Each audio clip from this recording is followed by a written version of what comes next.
नमस्ते बच्चों, मैं new arts commerce and science college Shivgaon से अध्यापिका श्रीमती नवल मैडम आपको लघु कथा के अंतर्गत दूसरी लघु कथा जिसका नाम है मुस्कुराती चोट पढ़ेंगे। देखिए, शिक्षा प्रत्येक व्यक्ति के जीवन का एक महत्वपूर्ण अंग होता है। हर एक को लगता है कि मैं शिक्षा लेकर संपूर्ण बन जाऊँ, शिक्षित बन जाऊँ और एक आदर्श जीवन जीऊँ। लेकिन कभी कभार उस शिक्षा लेने में कई तरह की समस्याएं निर्माण होती है। बिना शिक्षा के अच्छे जीवन की कल्पना कर पाना नामुमकिन है। बिना शिक्षा से हम अच्छा जीवन नहीं जी सकते, इसलिए शिक्षा की आवश्यकता बहुत महत्वपूर्ण होती है। हमारे देश में ऐसे कई परिवार हैं जो आर्थिक रूप से कमज़ोर हैं। हमारे देश में ऐसे कई परिवार हैं कि जो आर्थिक स्थिति से कमज़ोर है, जिसके कारण उनके बच्चों को पढ़ने का मौका नहीं मिलता। वे पैसों की कमी के कारण अपने बालकों को विद्यालय नहीं भेज पाते, जिनकी वजह से उनके बालक शिक्षा से वंचित रह जाते हैं और अशिक्षित होने के कारण उनका बौद्धिक एवं मानसिक विकास नहीं हो पाता। उन बच्चों को वे स्कूल नहीं भेज पाते, स्कूल न भेजने के कारण वे शिक्षित नहीं बन पाते, शिक्षित न बनने के कारण उनका बौद्धिक और मानसिक विकास नहीं हो पाता है। वे बच्चे जो है वे दुनिया की दुनियादारी में पीछे रह जाते हैं। बाहरी जगत की समस्याओं से निपटने का धैर्य उनमें नहीं होता है। अक्षर ज्ञान के साथ साथ वे नैतिक शिक्षा व शिष्टाचार संबंधी बातों को समझ नहीं पाते।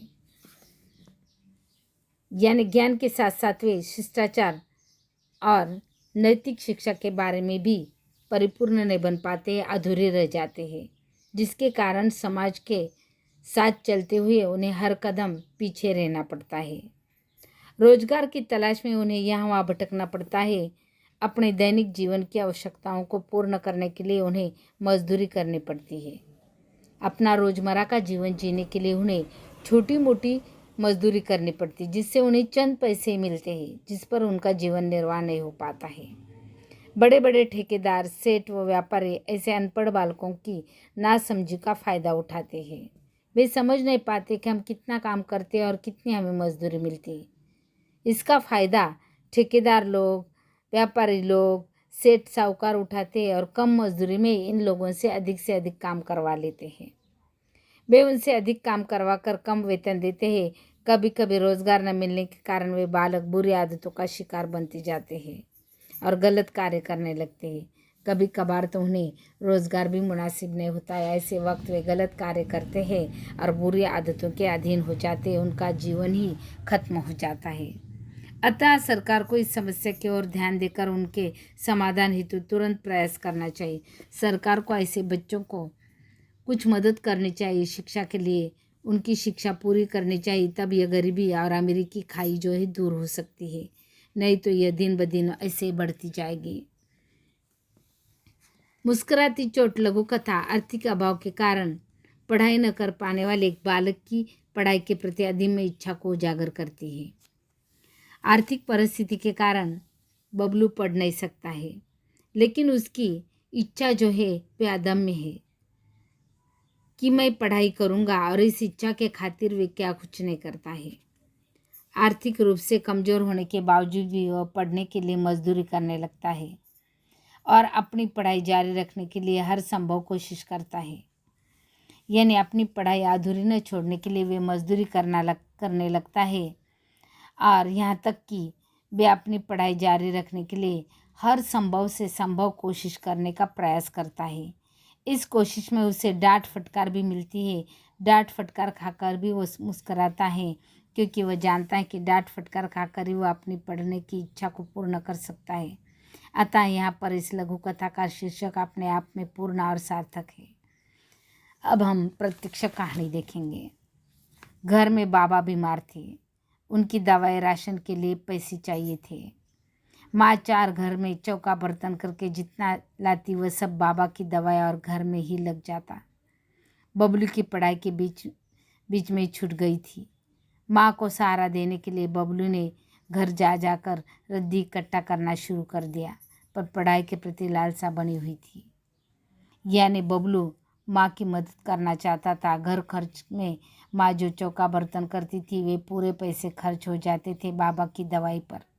घर खर्च के लिए पैसे कम पड़ जाते थे। उसकी पूर्ति के हेतु बबलू माँ की मदद करना चाहता है।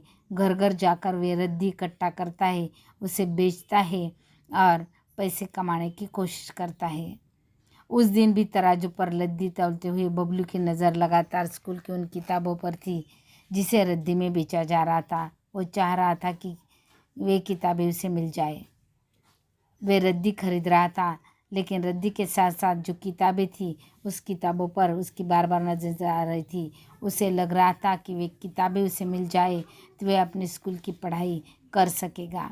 इस लालच में वे बार बार उस किताबों की तरफ देख रहा था। स्कूल नहीं जाता तू? अजीब है तेरे माँ बाप जो तुझसे काम कराते हैं। घर की मालकिन ने तराजू के कांटे पर नज़र जमाए कहा। तभी उनकी कॉलेज के लिए तैयार होती लड़की ने कहा, माँ, बाल मजदूरी तो अपराध है ना? हाँ बिल्कुल, पर अनपढ़ माँ बाप समझे तब न। बबलू को बुरा लगा, उससे अपशब्द सह नहीं गए। उसके माता पिता उसे बाल मजदूरी करने के लिए विवश नहीं कर रहे थे। उसने ही जानबूझकर यह काम हाथ में ले लिया था माँ के मदद के लिए। माता पिता के प्रति यह अपशब्द सुनकर उसे सुने नहीं जा रहे थे। वे उससे घायल हो रहा था। स्कूल बप्पा ने भेजा था मैम साहब, पर उनके पास किताबों के लिए पैसे न थे, इसलिए पढ़ाई रुक गई। बीच में ही बोलता है कि पिताजी ने मुझे स्कूल भेजा था, परंतु उनके पास पढ़ाई के लिए पैसे नहीं थे, किताबों के लिए पैसे नहीं थे, इसलिए पढ़ाई बीच में ही रुक गई। माँ, इनसे इन किताबों के पैसे मत लो, इसके काम आएगी, वो इससे अपनी पढ़ाई कर लेगा। यानी बेटी माँ को कहती है कि इन किताबों के पैसे उससे मत लीजिए, लेकिन माँ उसकी बात मानने के लिए तैयार नहीं है। कुछ नहीं होता इससे, हम फ्री में देंगे और यह रद्दी पेपर के मालिक से किताबों के पैसे से चाट पकौड़े में उड़ा देगा। इसके बस का नहीं है पढ़ना। माता कहती है कि हम मुफ्त में उसे ये किताबें देंगे, बेरद्दी वालों से पैसे लेगा और पकौड़ी चाट खाने में उड़ा देगा। इसे मुफ्त में नहीं देनी चाहिए किताबें, उससे पैसे वसूली करने चाहिए। बबलू ने रद्दी के पैसे चुकाया और बोरा उठा सीधा घर पहुंचा। उसने बोरे में से किताबें निकालकर अलग रख दी। फिर बोरा लेकर वह रद्दी पेपर के दुकानदार के पास पहुंचा। दुकानदार ने रद्दी तौला किनारे रखी। पैसे तो बचे होंगे तेरे पास, जा सामने के ठेले से वड़ा पाव और चाय ले आ, फिर हिसाब कर। बबलू सिर झुकाए खड़ा रहा। रद्दी वाले के पैसे उसके पास थे जो उसने किताबों पर खर्च किए थे। जब यह दुकानदार उसे कहता है कि सामने की दुकान में जाकर वड़ा पाव और चाय लेकर आ, तब बबलू सिर झुकाए खड़ा था, क्योंकि वे जानता था कि वे पैसे उसने किताबों पर खर्च किए हैं। दुकानदार बार बार बोल रहा था, पर बबलू टच से मस न हुआ। यानी दुकानदार बार बार उसे कह रहा था कि जाओ और वड़ा पाव लेकर आओ, लेकिन बबलू जगह से हिलने का नाम नहीं ले रहा था। अब दुकानदार से रहा नहीं गया, वो झल्ला उठा। दुकानदार अब क्रोधित हो गया और झल्ला कर उसे बोलने लगा, अरे क्या हुआ, जाता क्यों नहीं? रुपए खर्च हो गए सेठ। क्या तेरे पैसे थे जो खर्च किए? दुकानदार ने उसको बुरी तरह से डांट दिया। डांट खाने के बावजूद वो मुस्कुरा रहा था। अब वो स्कूल जा सकेगा, उसके पास भी किताबें हैं। वह घर की ओर लौट पड़ा। दुकानदार उसे डांट रहा था और मन ही मन ये बेटा बबलू मुस्कुरा रहा था, क्योंकि वे जानता था कि अब उसके घर पर किताबें हैं। उन किताबों को लेकर वे स्कूल जाएगा, अपनी पढ़ाई की सपने को पूरा करेगा, और इसलिए मन ही मन में वे डांट खाकर भी मुस्कुरा रहा था। घर लौटते हुए रास्ते में वही सुबह वाली मालकिन और उसकी लड़की मिल गई। उसके हाथ में किताबें देख मालकिन के आश्चर्य का ठिकाना न रहा। यानी घर लौटते हुए रास्ते में सुबह वाली मालकिन और उसकी बेटी मिल जाती है। उसके हाथ में किताबें देखकर मालकिन को आश्चर्य हो गया। उसे सुबह कहे हुए अपने ही अपशब्द याद आ गए और अपने ही शब्दों पर अपराध बोध हो गया। बबलू की पढ़ाई के प्रति लालसा को देखकर उसने निश्चय किया कि अब उसकी आगे की पढ़ाई का खर्चा वही उठेगी। यानी उसे अपने किए पर पछतावा हो रहा है। सुबह उसने जो अपशब्द बबलू के लिए कहे हुए थे, उसे उसके बारे में गिल्टी महसूस होने लगी, और उसे दुरुस्त करने के लिए उसने बबलू के आगे की पढ़ाई का पूरा खर्च उठाने का वादा किया। बबलू की खुशी का ठिकाना न रहा। बबलू बहुत खुश हो गया और पढ़ाई की उसके सपने साकार होने वाले हैं, इसी खुशी में वे आगे बढ़ने लगा। इस तरीके से हमें भी कुछ न कुछ अपने देश के बच्चों को जो पढ़ाई के नाम पर शिक्षा से वंचित रह जाते हैं, पैसे न होने के कारण उन्हें यहाँ वहाँ भटकना पड़ता है, कम मजदूरी में काम करना पड़ता है। ऐसे बच्चों की शिक्षा पूरी करने के लिए हमें उनकी मदद करनी चाहिए। उन्हें बीच में पढ़ाई छोड़ने के लिए विवश नहीं करना चाहिए, तो उनसे पैसे देकर या उन्हें मदद करते हुए उनकी शिक्षा को जारी रखना चाहिए। इस तरह का काम जब देश में चलेगा तभी देश की यह जो समस्या है अमीरी और गरीबी की वे मिट जाएगी, नहीं तो दिन ब दिन बढ़ती जाएगी। आज के ज़माने में जहाँ शिक्षा के प्रचार प्रसार के लिए हर दिशा में सार्थक प्रयास किया जा रहा है, वही किसी न किसी कारण से कुछ बच्चों को शिक्षा से वंचित रहने की घटनाएं भी सामने आती है। हर तरह का प्रयास सरकार और लोग कर रहे हैं, लेकिन फिर भी कुछ बच्चे जो है शिक्षा से वंचित रह जाते हैं। उनके लिए हमें क्या करना चाहिए? शिक्षा से वंचित बालकों को जीवन में तरह तरह की समस्याओं का सामना करना पड़ता है। हर तरह की समस्या उनके सामने आ जाती है और उसे वे हल नहीं कर पाते। कदम कदम पर उन्हें मुसीबतें आती है और उसे हल करने में वे सिद्धहस्त नहीं हो सकते हैं। अशिक्षा के कारण ऐसे बच्चों का मानसिक विकास नहीं हो पाता, इसलिए उनमें उचित और अनुचित का निर्णय लेने की क्षमता नहीं होती।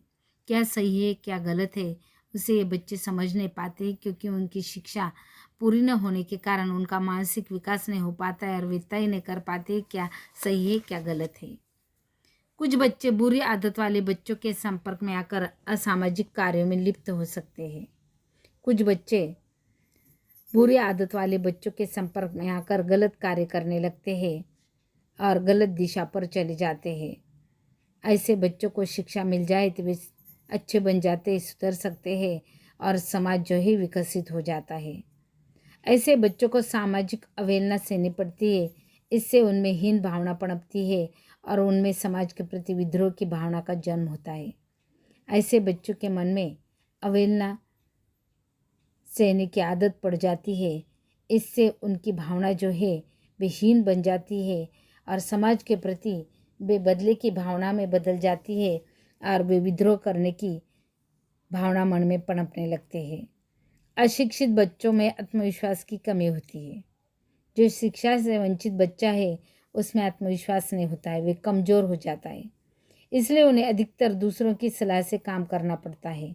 अपना निर्णय वे खुद नहीं ले पाते, उनका निर्णय लेने के लिए उन्हें दूसरे की आवश्यकता पड़ती है।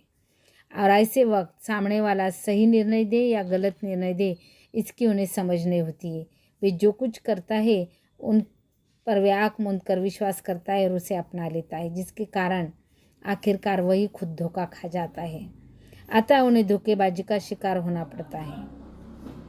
अशिक्षित होने के कारण बच्चों को छोटा मोटा काम मिल भी जाता है तो उससे उनकी आर्थिक स्थिति में सुधार नहीं होता। शिक्षा कम होने के कारण उन्हें अच्छा खासा काम भी नहीं मिलता। छोटा मोटा काम मिलता है तो उसमें भी उन्हें अच्छी खासी तनख्वाह नहीं मिलती है, जिसके कारण उनकी आर्थिक स्थिति में सुधार हो सके। वैसे भी बाल मजदूरी को अपराध माना जाता है।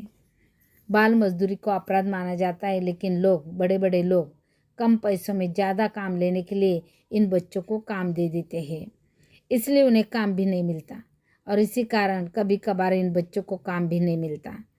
अतः में ऐसे बच्चे निराश के शिकार हो जाते हैं। यह स्थिति अत्यंत भयानक होती है। जब काम नहीं मिलता तब ये बच्चे निराश हो जाते हैं और निराशा की अवस्था में वे क्या कुछ नहीं कर पाते हैं। यह स्थिति अत्यंत भयानक बन जाती है। बच्चे कुछ भी करने लगते हैं, चोरी भी करते हैं, कभी कभार किसी को हानि भी पहुंचा देते हैं। अपनी पैसों की कमी करने के लिए किसी भी हद तक वे गिर जाते हैं। इस तरह शिक्षा से वंचित बच्चों के जीवन में समस्या ही समस्या होती है। उन समस्याओं को नष्ट करने के लिए सरकार को इनकी मदद करनी चाहिए। समाज के उच्च वर्गीय लोगों को इन्हें शिक्षित बनाने की कोशिश करनी चाहिए, उसके लिए मदद करनी चाहिए। शिक्षा में उनके लिए कोई राखीव जगह रखनी चाहिए, जिसके कारण ये बच्चे पढ़ लिख कर बड़े हो सके। नहीं तो यह अमीरी और गरीबी की खाई दिन ब दिन बढ़ती जाएगी और यह बेकारी की समस्या जो है वह और भी बढ़ती जाएगी ये शिक्षा से वंचित बच्चे जो है कई गलत कार्य करने लगेंगे जिसके कारण समाज को हानि पहुंच जाएगी। इस तरह हमने मुस्कुराती हुई चोटी ये लघु कथा सीखी। धन्यवाद बच्चों।